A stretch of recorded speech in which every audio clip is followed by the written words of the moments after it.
இங்கே பாருங்களேன், இந்த வின்டர் சீசன் முடிஞ்சு ஸ்ப்ரிங் சீசன் ஆரம்பித்தோடனே இந்த பிளான்ட் எவ்வளோ பியூட்டிஃபுல்லாக க்ரோ ஆக ஸ்டார்ட் பண்ணுவாருங்களேன். அந்த கிளைகளோட பக்கத்துலலாம் பார்த்தீங்கன்னா மேபி செடியை பக்கத்தில் விடுத்து பார்க்குறாங்க.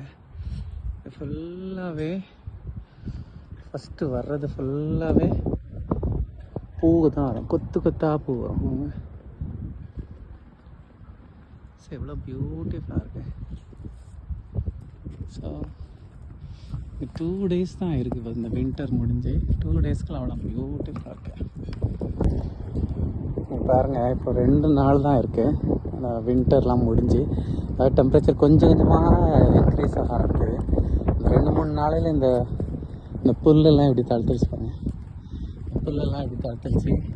இவன் தான் இந்த மரங்கள்லாம் வந்து இப்போ தான் இன்னும் கம்பாக தான் இருக்குது, இலைகள்லாம் வரல.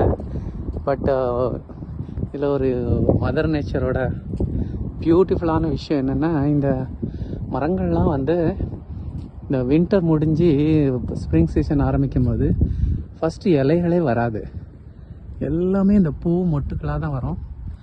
So within another 1 week or 15 days நீங்கள் பார்த்தீங்கன்னா இந்த ஃபுல் ஏரியாவே அவ்வளோ பியூட்டிஃபுல்லாக இருக்கும், ரொம்ப அழகாக இருக்கும்.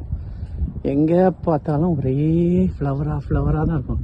அது different colour flowers, yellow colour, red colour, like all the colour under the sun. எவ்வளோ பியூட்டிஃபுல்லாக இருக்குமோ அவ்வளோ பியூட்டிஃபுல்லாக இருக்கும். லைக் இந்த ஃபால் சீசனில் நாங்கள் வந்து எப்படி இந்த இலைகள் வந்து ஒவ்வொரு நிறமாக மாறி ரொம்ப பியூட்டிஃபுல்லாக இருக்குமோ, அதே மாதிரி இப்போது ஸ்ப்ரிங் சீசன் ஆரம்பித்த உடனே இந்த மாதிரி ஃபுல் அண்ட் ஃபுல்லு கொத்தாக ஃப்ளவரிங் ஆகும். இந்த பிளான்ட் கூட பாருங்களேன், கொஞ்சம் பக்கத்தில் இது பெரிய ட்ரீ வந்து, இது வந்து பெரிய ஒரு மரம். பட் பாருங்களேன், க்ரோத் ஆகும்போது அந்த சின்ன சின்ன கணுக்கள்லாம் பார்த்தீங்கன்னா ஃபுல்லாக பூ மொட்டுகளாக தான் இருக்கும். அப்படியே கொத்தாக பூக்கும். இந்த மரங்கள்லாம் அப்படி பார்க்கும்போது இன்னும் ஒரு 15 நாள் கழிச்சு காட்டுறேன் உங்களுக்கு எவ்வளோ பியூட்டிஃபுல்லாக இருக்குன்னு சொல்லிட்டு.